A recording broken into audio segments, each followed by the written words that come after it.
Hello guys.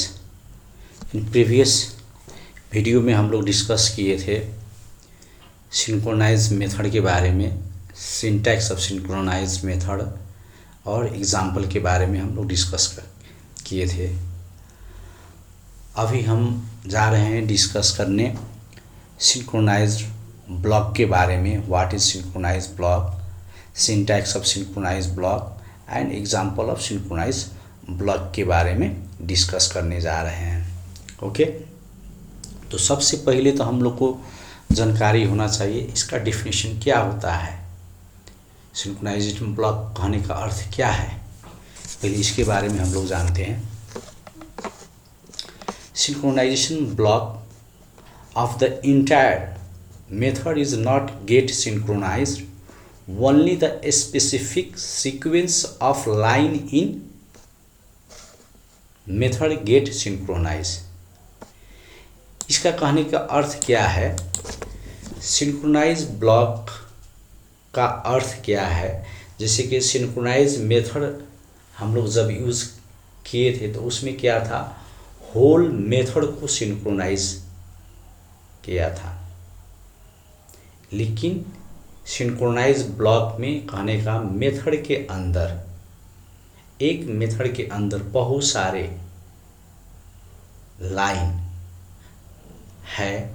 जैसे कि मानिए 50 लाइन है, उसमें 10 लाइन को, 10 ब्लॉक को या 10 लाइन को हमको सिंक्रोनाइज करना है। तो उस समय में हम लोग क्या यूज़ करेंगे, सिंक्रोनाइज ब्लॉक यूज़ करते हैं। ठीक है, कंफ्यूज मत होइएगा। यहाँ पे देखिए एग्जाम्पल में भी हम लिखे हैं यहाँ पे, for example let's consider a method with 50 lines of code where we want to synchronize only a sequence of 10 lines code. 50 में हम लोग को सिंक्रोनाइज कितना करना है, 10 लाइन को करना है। तब उस समय में we use the synchronize block. उस टाइम पे हम लोग सिंक्रोनाइज ब्लॉक यूज करते हैं। देखिए दोनों में फ़र्क है, सिंक्रोनाइज मेथड और सिंक्रोनाइज ब्लॉक में फ़र्क क्या है। सिंक्रोनाइज ब्लॉक और सिंक्रोनाइज मेथड में मेथड क्या करता है, होल मेथड को सिंक्रोनाइज करता है। लेकिन सिंक्रोनाइज ब्लॉक कहने का मतलब होल मेथड को नहीं, हम लोगों को कितना लाइन, जैसे कि एक मेथड में बहुत सारे लॉजिक होते हैं, तो कुछ लाइन, कुछ कोड को हम लोग क्या करना है, कुछ ब्लॉक को हम लोग को सिंक्रोनाइज करना है। तो उस समय में हम लोग सिंक्रोनाइज ब्लॉक यूज करते हैं। ठीक है, अब इसके सिंटैक्स के बारे में देखिए। जैसे कि यहाँ सिंक्रोनाइज ऑब्जेक्ट हो गया, यहाँ पे उसका कोड हो गया, ये सिंटैक्स है। ठीक है, अब आइए इसका हम एग्जाम्पल के बारे में डिस्कस करते हैं, वहाँ से आप लोग का ज़्यादा क्लियरिटी होगी। ठीक है, जैसे कि देखिए यहाँ पे हम ऑलरेडी एक प्रोग्राम लिख चुके हैं। जैसे कि एक क्लास है जिसका नाम है मल्टीप्लिकेशन टेबल्स कह के है, उस यहाँ पे क्लोज हुआ है। ठीक है, इस क्लास के अंदर हम लोग क्या किए हैं, एक मेथड लिए हैं। उस मेथड के अंदर पैरामीटर हम लोग पास कर रहे हैं, इंटीजर n कह के। ठीक है, इसमें अभी के लिए हम इसको हटा देते हैं। चलिए, सिंक्रोनाइज ब्लॉक क्या होता है अभी हम हटा दिए। ठीक है, इस मेथड के अंदर हमने क्या किया, एक लूप चलाया जिस i को हम लोग क्या किए हैं, 1 से इनिशियलाइज किए हैं, i greater than equal to 10 कह के कंडीशन चेक किए और इंक्रीमेंट। तो यहाँ जो n है, n कहने का मतलब यहाँ से जो हम लोग पास कर रहे हैं ना, वो वैल्यू यहाँ पे जाएगी और उसमें मल्टीप्लाई होगी। कब तक, जब तक एक कंडीशन ट्रू होगी तब तक प्रिंट करेगा। 1 से लेके 10 तक टेबल प्रिंट करेगा। ठीक है, हम फिर एक्सप्लेन करते हैं। ठीक है, एक क्लास स्टार्ट हुई, यहाँ पे क्लोज हो गई है। ठीक है, तो हम लोग को तो मेन यहाँ पे कॉन्सेप्ट क्या है, थ्रेड का। ठीक है, तो अब देखिए फिर हम एक दूसरा क्लास लिए हैं जिस क्लास का नाम है थ्रेड डेमोज 1 कह के क्लास लिए हैं और हमने एक्सटेंड किए हैं क्या, थ्रेड। तो ऑब्वियसली थ्रेड जब एक्सटेंड करते हैं तो हम लोग का इसका बाय डिफ़ॉल्ट मेथड क्या होता है, रन मेथड। ठीक है, उस मेथड के अंदर हम लोग क्या करते हैं, लॉजिक लिखते हैं।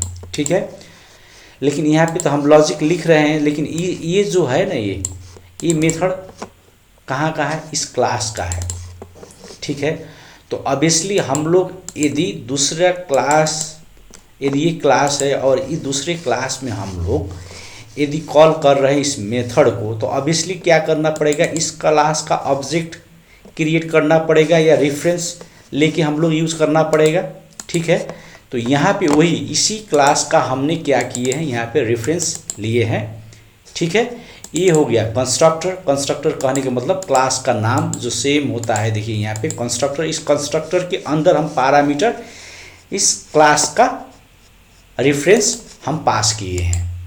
ठीक है, पास किए दिस डॉट ए रेफरेंस जो है, इसको हम लोग इस दिस से क्या होता है, करेंट ऑब्जेक्ट को रिप्रेजेंट करता है। इसमें कंफ्यूज मत होइएगा। अब ये क्या हो गया, एक ऑब्जेक्ट हो गया जो करेंट ऑब्जेक्ट को क्या कर रहा है, रिप्रेजेंट कर रहा है।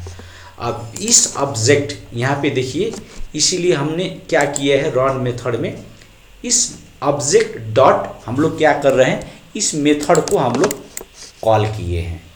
तो इस मेथड में क्या होगा, 2 का टेबल प्रिंट होगा। ठीक है, क्लियर है। हम अभी इतना तक का ही बात कर रहे हैं। तो इसमें क्या होगा, आपका यहाँ पे कॉल किए हम लोग 2 दिए हैं, तो 2 जाएगा यहाँ पे, मल्टीप्लाई करेगा, आई का वैल्यू कितना है, 1 है, 2 प्रिंट करेगा, फिर कंडीशन चेक करेगा, कंडीशन ट्रू है, इंक्रीमेंट करते ये कहाँ तक जाएगा, यहाँ कंडीशन ट्रू होगा जब तक प्रिंट करेगा। ठीक है, वैसा ही हम एक क्या किए हैं, एक और क्लास लिए, जिस क्लास का नाम हम थ्रेड डेमोज 2 के लिए है, वहाँ पे भी हमने क्या किया, एक्सटेंड थ्रेड किए हैं। सेम डिटो यही लॉजिक है। यहाँ पे देखिए कुछ डिफरेंट नहीं है, वही लॉजिक है, लेकिन यहाँ पे एक ही को डिफरेंट क्या है, यहाँ पे 2 का टेबल हम पास किए, यहाँ पे क्या कर रहे हैं, 3 का टेबल पास कर रहे हैं। वैसा ही रेफरेंस लिए, यहाँ क्लास का रेफरेंस, यहाँ पे हम लोग कंस्ट्रक्टर लिए, ये कंस्ट्रक्टर। ठीक है, थ्रेड डेमोज 2 के है, कंस्ट्रक्टर हम पैरामीटर पास किए, रेफरेंस लिए। ठीक है, वही लॉजिक है, कोई डिफरेंट नहीं है। ठीक है, अब यहाँ पे हमने क्या किया, ये दूसरा क्लास हुआ, मेन क्लास हुआ, ये क्लास यहाँ पे क्लोज है, देखिए। ठीक है, इस क्लास के अंदर हमने क्या किया, मल्टीप्लिकेशन टेबल का ऑब्जेक्ट क्रिएट किए हैं। यहाँ पे देखिए जो मल्टीप्लिकेशन टेबल है, उस टेबल का यहाँ पे कंट्रोल करके क्लिक कीजिएगा तो ये कौन सा क्लास है वहाँ पे लेके चला जाता है। देखिए यदि कन्फ्यूज़न है क्या है, तो हम लोग इस क्लास का ऑब्जेक्ट क्रिएट कर रहे हैं। ठीक है, इस क्लास का ऑब्जेक्ट मल्टीप्लिकेशन का हम लोग जो क्लास बनाए उसका ऑब्जेक्ट क्रिएट किए, वैसा ही क्या कर रहे हैं हम लोग दूसरा, ये थ्रेड डेमोज 1 के है, उसका भी हमने क्या किया, यहाँ पे देखिए थ्रेड क्रिएट किए हैं हम लोग, लेकिन इस ऑब्जेक्ट में हम लोग क्या पास कर रहे हैं, ये जो ऑब्जेक्ट है ना, इसमें हम लोग क्या किए, पास किए। वैसा ही थ्रेड डेमोज 2 के है, वैसा ही हम लोग उसमें भी क्या किए, हम लोग ये पास किए।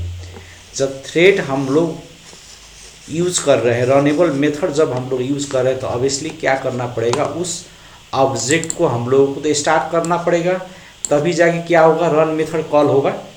ठीक है, इतना तक तो क्लियर है।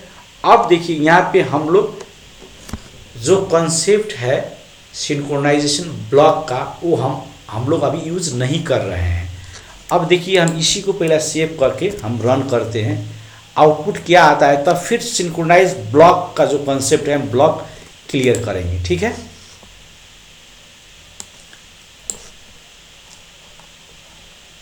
ठीक है, देखिए यहाँ पे आउटपुट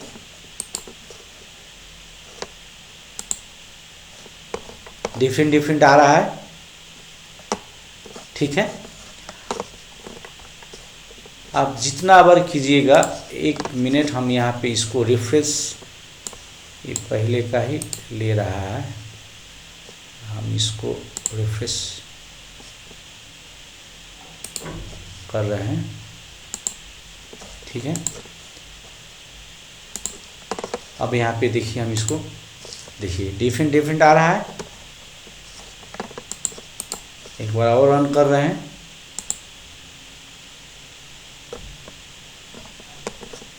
ठीक है। अब यहाँ पे देखिए, इसका कहने का सेंस क्या है, सिंक्रोनाइज ब्लॉक को अब हम लोग क्या करेंगे, सिंक्रोनाइज ब्लॉक कहने का मतलब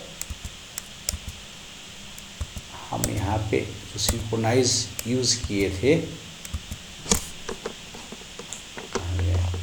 यहाँ पे देखिए, इस सिंक्रोनाइज हमको क्या करना है, इस ब्लॉक को सिंक्रोनाइज करना है।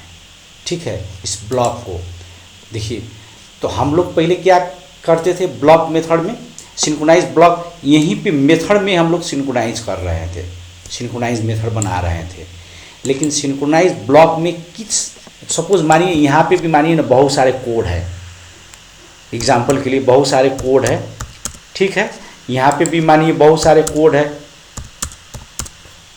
अब हमको ये सारे कोड को, ये सारे मेथड को हमको सिंक्रोनाइज नहीं करना है, इस मेथड के अंदर का ब्लॉक को हमको क्या करना है, सिंक्रोनाइज करना है। तो हम लोग उस ब्लॉक को करने के लिए क्या करना पड़ेगा, हम लोग को सिंक्रोनाइज दिस कह के जो उसके अंदर हम लोग क्या करेंगे, डिफाइन करेंगे, जिस लॉजिक को हम लोग को ब्लॉक को सिंक्रोनाइज करना है। ठीक है। अब देखिए यहाँ पे हमने सेव किया, फिर इसको हम रन करते हैं। देखिए अब इसका आउटपुट क्या आया, पहला क्या हुआ, इसका प्रिंट हुआ। ठीक है, उसके बाद ये वाला किया, क्योंकि सीक्वेंस में आ रहा है ना। ठीक है, होप कि आप लोग को समझ में आया होगा ये एग्जाम्पल, सिंटैक्स और डिफिनेशन।